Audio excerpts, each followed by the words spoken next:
제76편 아삽의 시. 인도자를 따라 현악에 맞춘 노래.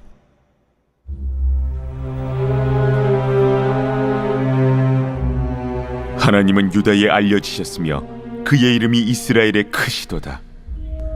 그의 장막은 살렘에 있으며 그의 조서는 시온에 있도다. 거기에서 그가 화살과 방패와 칼과 전쟁을 없이 하셨도다. 주는 약탈한 산에서 영화로우시며 존귀하시도다. 마음이 강한 자도 가진 것을 빼앗기고 잠에 빠질 것이며 장사들도 모두 그들에게 도움을 줄 손을 만날 수 없도다. 야곱의 하나님이여, 주께서 꾸짖으심에 병거와 말이 다 깊이 잠들었나이다. 주께서는 경외받을 이시니 주께서 한번 노하실 때에 누가 주의 목전에 서리이까. 주께서 하늘에서 판결을 선포하심에 땅이 두려워 잠잠하였나니 곧 하나님이 땅의 모든 온유한 자를 구원하시려고 심판하러 일어나신 때에로다. 진실로 사람의 노여움은 주를 찬송하게 될 것이요 그 남은 노여움은 주께서 금하시리이다. 너희는 여호와 너희 하나님께 서원하고 갚으라. 사방에 있는 모든 사람도 마땅히 경외할 이에게 예물을 드릴지로다. 그가 고관들의 길을 꺾으시리니 그는 세상의 왕들에게 두려움이시로다.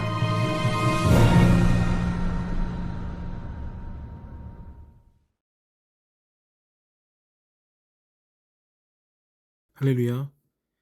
오늘 우리에게 주신 하나님의 말씀은 시편 76편 1절부터 12절까지 말씀입니다. 오늘 말씀의 제목은 부모님이 연약해질 때입니다. 우리가 혼동하기 쉬운 개념 중에 하나가 바로 십계명의 상대성입니다. 하나님께서 주신 율법의 경중을 따지는 것이죠. 예를 들어서 하나님 외에 다른 신을 섬기지 말라라고 하는 그 계명이요, 간음하는 것보다 더 중한 계명이라고 오해하는 것입니다. 이 십계명은요, 하나님을 믿는 자들이 하나님의 백성으로 살아가기 위한 최소한의 법도입니다. 그러니까 하나님을 안 믿는 자들에게 적용되는 게 아니죠. 세상법에 경중이 있기 때문에 십계명에도 경중이 있다라는 그런 오해를 하기도 하는데요, 그렇지가 않습니다. 십계명은 다 중요해요. 십계명이 다 중요한 이유는요, 이 계명을 지킴으로 하나님의 백성다운 삶을 살기 때문입니다. 이 믿는 자들에게 적용되는 것이기 때문에요. 이것은 단 한 가지라도 어기게 되면은 하나님의 백성으로 바른 모습이 될 수가 없어요. 그래서 다 중요합니다. 그리고 진정으로 하나님을 사랑하고 하나님의 백성이 된 자는요, 이 십계명 밖에 있는 삶을 살 수가 없어요. 하나님께서 조명하시는 삶을 살고 있는데 어떻게 다른 신을 섬기며, 어떻게 우상에게 절하고, 어떻게 하나님의 이름을 망령되게 하며 안식일까지 어길 수가 있습니까? 이것은 후에 6계명도 마찬가지예요. 하나님의 사람이 부모를 막대하고 살인하고 간음하고 도둑질하고 거짓 증언하고 남의 아내나 재산을 탐낼 수가 있습니까? 그럴 수가 없죠. 그러므로 십계명은요, 우리가 반드시 지켜야 하는 하나님 나라의 법도입니다. 그런데요, 예수님 시절의 율법주의자들은요, 이 계명을 자의적으로 해석합니다. 고르반이라고 하여서요, 하나님께 물질을 바치기로 서원을 하면은요, 재산이 모두 하나님의 것이 되므로 부모를 봉양하지 않아도 되는 전통을 만든 거예요. 문제는요, 부유한 가정에서 더 이상 경제적 능력이 없는 부모를 봉양하기 싫은 불효자들이 이 악법을 말 그대로 악용한 겁니다. 하나님께 드린다고 하면서 부모를 봉양하는 것을 중지하되 자신들의 쓸 것은 다 쓰고 일부만 하나님께 드림으로 서원도 제대로 안 지키고 부모도 제대로 안 모시는 상황을 만든 겁니다. 10계명의 5계명을 굉장히 교묘하게 어긴 거죠. 10계명의 5계명은요, 내 부모를 공경하라 라고 해석됩니다. 근데 여기서 공경이라는 단어는요, 히브리어로 카베드라고 하는데요, 이것은 그 당시 히브리 문화로 봤을 때는요, 단순히 존경하라, 존중하라 이런 의미로만 한정되지 않습니다. 지속적으로 봉양하라, 이 의미가 담겨 있어요.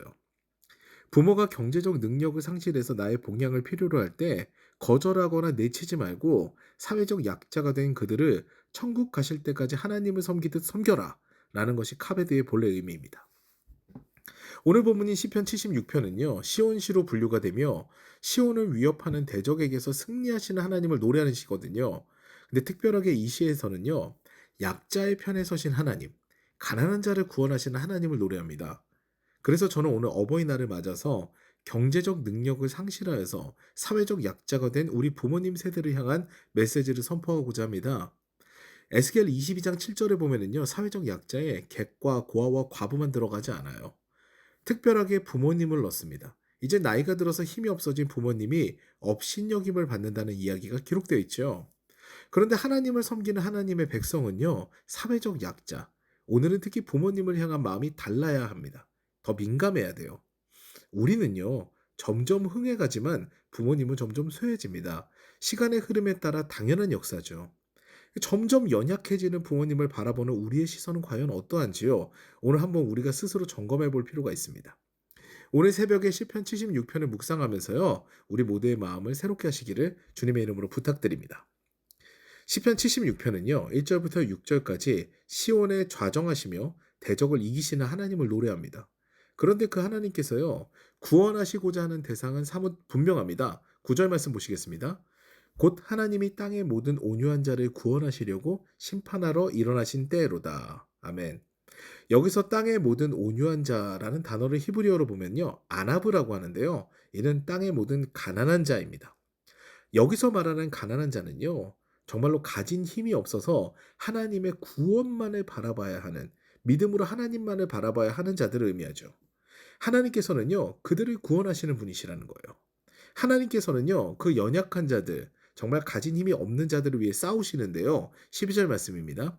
그가 고관들의 길을 꺾으시리니 그는 세상의 왕들에게 두려움이시로다. 아멘. 하나님은요, 약한 자를 돌보시는 약자의 하나님이십니다. 그런데 우리는요, 약자를 너무 우리가 생각하는 한도 내에서 그 한정하에서 생각할 때가 많아요. 나의 보호 아래 있는 자녀들도 약자입니다. 나보다 무력한 사람들은요, 모두 나보다 약자예요. 점점 쇠하여 나의 보호를 필요로 하는 부모님도 약자입니다. 이 약자를 돌보지 않는 것은 무엇입니까? 하나님을 대적하는 것과 같아요. 하나님께서는요, 이 책임을 우리에게 지우시거든요. 그런데 10계명 중 딱 2계명에게만 선포되는 복을, 이 책임을 지우시면서 말씀하세요. 부모를 공경하면 어떻게 된다? 장수하리라, 이 복을 말씀하시죠. 너의 생명이 길리라 라고 말씀하세요. 얼마나 후대 자녀들이 책임을 회피하고 그 부모 봉양의 책임을 회피하고 사랑이 없이 이기적으로 살 것을 예견하셨으면요, 이런 조항까지 달아서 이 계명을 우리에게 주셨을까요? 우리는 이것을 늘 기억해야 합니다.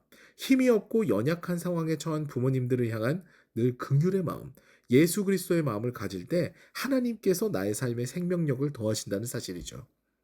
오늘은 어버이날입니다. 다른 날보다 더 부모님을 생각하고요, 부모님을 위해 기도하는 하루가 되었으면 합니다. 그런 아름다운 하루가 오늘 저와 여러분에게 허락되기를 주님의 이름으로 축원합니다.